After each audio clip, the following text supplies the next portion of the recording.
지금의 금리는 초보자가 다루면 안 돼요. 그리고 상급자도 하시면 안 됩니다. 이 마지막 말이 외우고 싶죠? 상급자라면 지금 현재의 상황이 판단 가능성이 떨어지고 있기 때문에 하면 안 되라는 것을 판단하기 때문에 안 하게 됩니다. 중급자와 초급자는 그것을 다룰 수 있는 상태가 안 되기 때문에 하면 안 되는 것이에요. 그렇기 때문에 아무도 하면 안 돼요. 그럼에도 불구하고 우리 전후에서는 최근에 TLT를 매수를 했죠. 하지만 그냥 매수한 게 아니죠.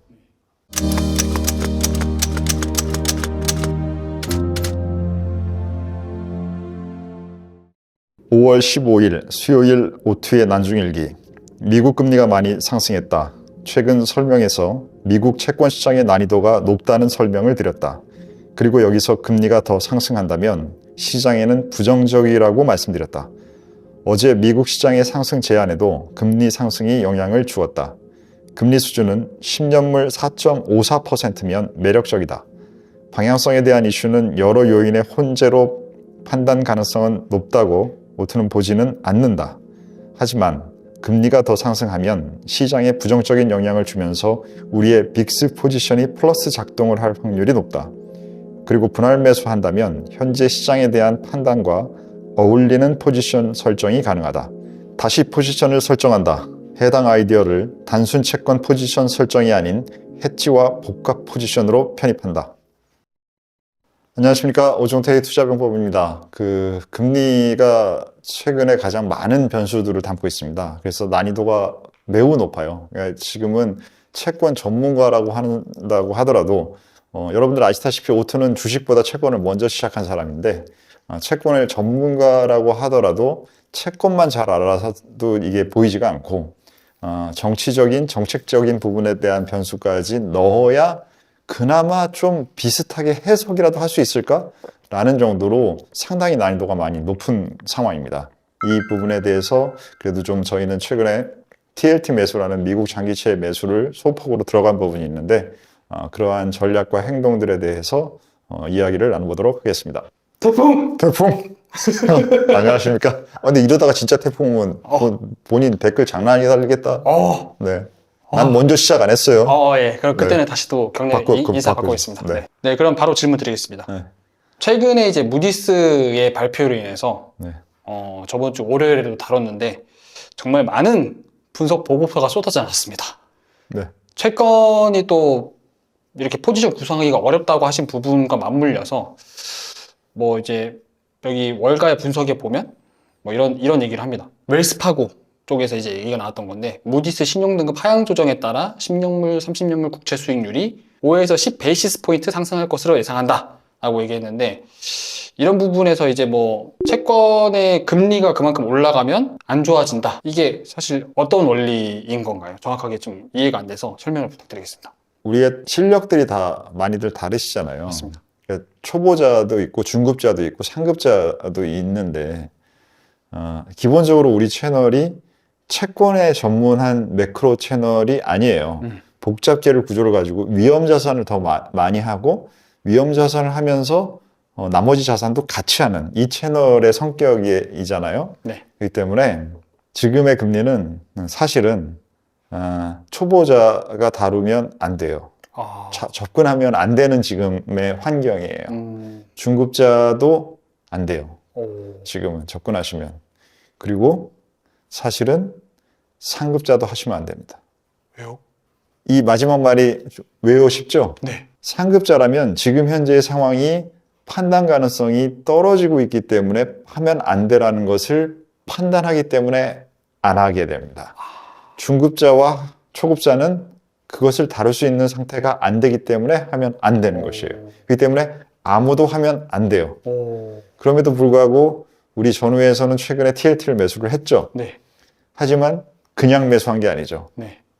위험 자산과 연계된 부분의 전략으로 해서 이 부분을 짜서 들어간 거지, 지금 만약에 TLT만 매수하자고 했으면 오투는 안 했어요. 그리고 사실은 지금 이 진행된 게 우리 전후 강의에서 우리 강의 전우님께서 추천을 해줘서 그 추천하신 그것을 시발점으로 해가지고 아이디어를 만들어서 들어간 거잖아요. 네. 그래서 저는 이게 우리 강의 과정에서 이 전에 진행된 모든 과정을 사후에 설명드릴 거예요. 음. 그래서 1기 때 진행했던 채권 TLT 매수보다 규모도 적게 들어갔어요. 네. 그리고 이 부분을 빅스와 연결해서 위험 자산에 주는 상관관계의 연동 부분에 대한 포지션을 구성한 것이지 채권만 매수한 게 아니에요. 오, 네네네. 라는 부분이 먼저 설명을 드리고 네. 그래서 지금은 절대금리가 4.5% 정도가 되면 시장이 정상적으로 작동하는 환경 하에서 갈 수 있는 높은 금리 쪽으로는 갔다라고 판단을 할 수 있는데 네. 지금 무디스에서 나온 이 사건으로 인해서 정상적인 밴드라는 것의 판단 가능성이 떨어졌어요.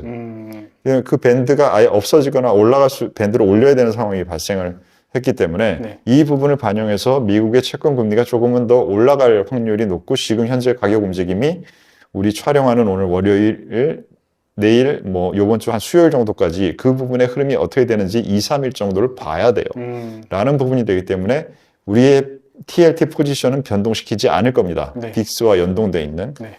그래서 그런 부분이고 지금은 사실 이 이슈를 가지고 우리 PD님이 질문을 하실 수가 없어요. 그냥 이 초보자와 중급자는 이게 지금 명확한 사태가 뭔지도 파악이 안 되기 때문에 그래서 이 내용은 제가 설명을 그냥 드리겠습니다. 네. 질문을 하지 않고. 네.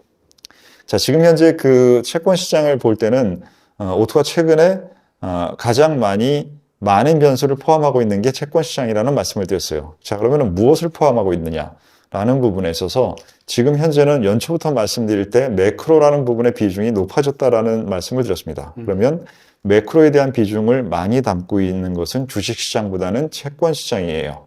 라는 부분이고 두 번째는 올해 2025년도에 가장 중요한 요인 중에 여러 가지가 있지만 하나는 달러의 움직임이에요. 달러가 매우 약해진 부분으로 가치가 떨어진 상태에서 그 가치가 떨어진 상태에서 금리가 올라가고 있지만 미국 금리가 통상적인 상황에서는 미국의 금리가 올라가면 미국의 돈으로 미국의 채권을 사야 되는데 그 채권을 산 금리가 올라가? 그러면 달러의 가치도 올라가.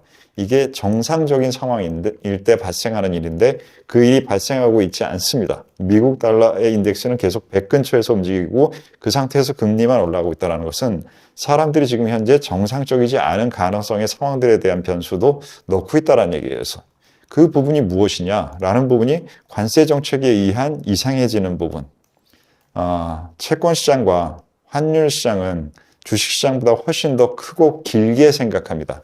그렇기 때문에 당장 지금 주식 시장이 엄청나게 빠졌다가 엄청나게 올라온 채권과 환율 시장의 입장에서 봤을 때는 호들갑이 중요한 것이 없는 건 아니지만 덜하고 이 부분의 효과가 정립되고 나서 장기적으로 어떻게 될 것인가라는 부분이 중요한데 그 부분에서의 부채의 증가 규모가 해결할 수 있는 방법이 없어 보이니까 무디스에서도 신용등급을 낮춘 거예요. 라는 부분들이 이제 앞으로 향후에 어떤 식으로 영향을 줄까에 대한 부분들이 그림이 그렇게 예뻐 보이지 않고 예측 가능해 보이지도 않아요. 라는 두 부분들이 무디스의 사건으로 인해서 사람들이 모르고 있었던 것이 아니라 알고는 있었지만 이 부분을 어떻게 표현해야 될지 애매하고 있고 타이밍을 잘 못 찾게 됐는데 우리가 그런 얘기 하잖아요. 우리 속담에도 친구 따라 강남 간다? 이런 표현 쓰죠. 이 무디스가 친구 짓 한 거예요. 얘가 강남을 가니까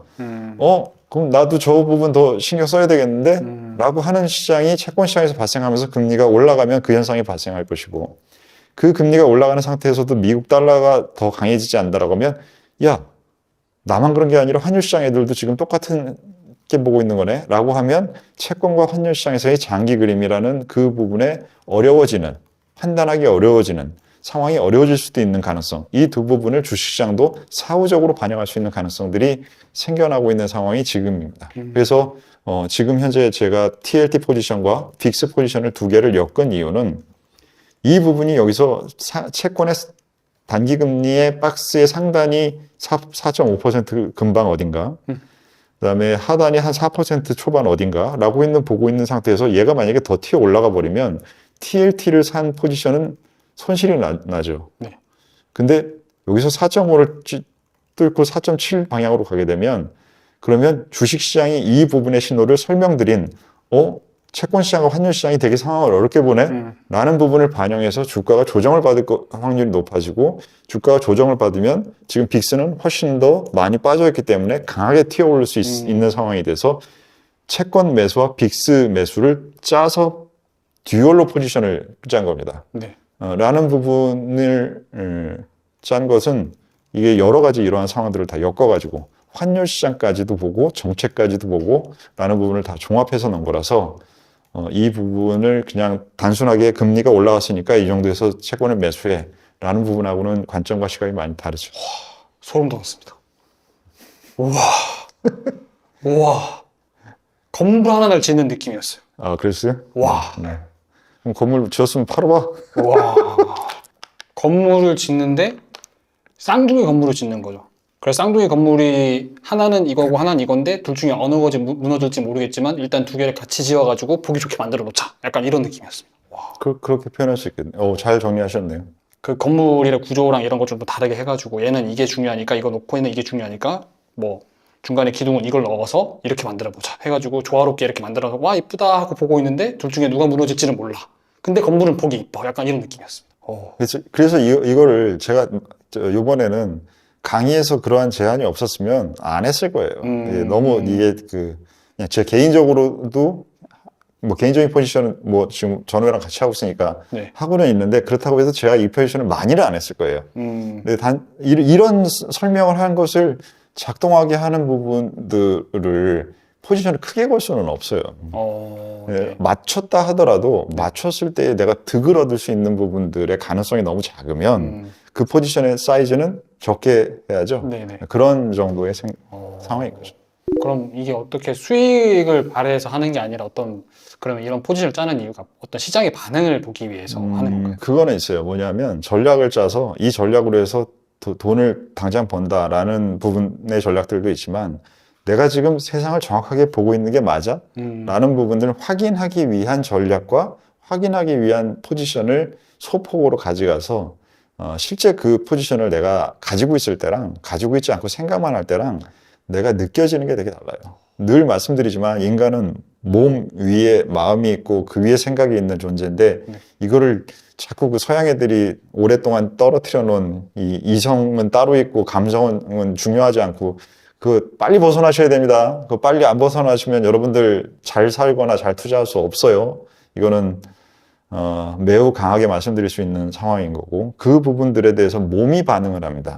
내가 계좌에 이 포지션을 갖고 있으면 이 포지션에서 움직이는 수익이 실제로 내 돈에서 움직이기 때문에 내 몸이 반응해요. 네. 그 핸드폰에서 실제로 들어있는 계좌랑 아닌 거랑 지금 다 느껴지죠? 맞습니다. 네. 네. 이게 없고 그냥 이랬었는데 몰랐네? 그거랑 달라요. 내가 실제 갖고 있는 것에 대한 내 몸의 반응도 나의 투자에 영향을 크게 주는 팩터예요. 그 부분을 확인하려고 포지션을 갖고 있는 거죠. 와, 그럼 이 포지션 말고 네. 지금 시장의 이런 반응을 보기 위해서 또는 관세의 어떤 불확실성에 대비하기 위해서 이런 유사한 포지션을 지금 또 전략적인 것들을 가지고 계신 게 있으신가요? 국내 시장에 대해서는 지금 현재 우리는 국내 시장에서 기회를 가장 많이 찾고 있습니다. 그리고 두 번째로 중국, 세 번째로 미국이라는 순서로 보고 있는데 가장 좋은 시장이지만 포지션의 비중이 가장 크기 때문에 국내 시장에도 인버스를 통해서 인버스 ETF를 통해서 그 부분을 살짝 조정을 해주고 있죠. 그래서 아예 좋으면 무조건 다 매수야? 그게 아니라 네. 매수가 많지만 일정 부분의 인버스도 가지고 있으면서 그 색깔과 타이밍과 이런 부분들을 조절하는 데 사용하고 있죠. 이해했습니다. 그럼 만약에 여기서 한쪽이 더 강해진다. 네.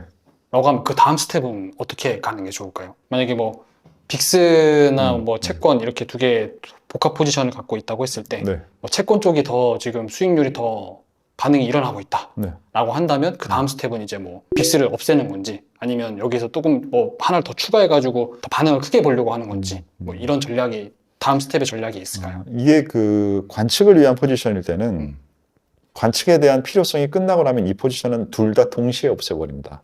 그냥. 예. 왜냐하면 목표 자체가 우리 뭐라 그러죠? 천병이라고 하나요? 군대에서? 이렇게 정찰병? 네. 이런 식의 정찰이 끝났으면 돌아오라고 하지 계속 거기 있으라고 안 하잖아요. 네네. 그거랑 마찬가지입니다. 그런데 만약에 이 상황에서 금리가 만약에 올라가서 TLT에서는 포지션이 마이너스가 나오고 있겠죠. 금리가 올라가면. 네. 그러다가 논리가 다시 무디스에서 안 좋은 논리가 나왔던 것처럼 뭔가 새로운 논리가 채권 시장에 긍정적으로 나온 논리가 나온다고 하면 더 올라간 상황에서 TLT를 더 매수해 버릴 수도 있겠죠. 네. 예를 들어서 4.7, 4.8까지 갔는데 이제는 더 이상 금리가 바뀔 수 있는 뭔가의 상황들이 뭐 미국에서 무슨 법안이 통과돼서 세제상의 안정성이 증가하는 상황이 뭔가 나타났다라고 하면 그때는 확 질러버릴 수 있겠죠, TLT를. 뭐 그런 상황이 발생할 수도 있는 것이고. 네. 반대로 그렇게 되면 그 가는 상황에서 빅스가 방향성이 아니라 변동성에 대한 부분들로 급등을 하는 부분들이 나타나면 거기서 나온 수익을 그냥 픽스해서 수익 확정시킬 수도 있겠죠. 네. 그런 부분들은 계속 가격에 따라서 발생하는 건데 지금은 그렇게 세부적인 시나리오까지 짤 수는 없어요. 상황의 변동이 전부 다 새로운 논리가 들어오면서 네. 그 새로운 논리가 어떻게 시장에 영향을 줄지를 파악하기 어려운 구간이 들어왔기 때문에 네. 그게 만약에 어려운 판단 가능성이 없는 로직이었다라고 하면 비중을 이렇게 작게 안 했죠. 비중을 그러면 그때는 크게 했겠죠. 그럼 이게 또 어떻게 전략이 반응에 따라서 바뀔지 모르는 거네요.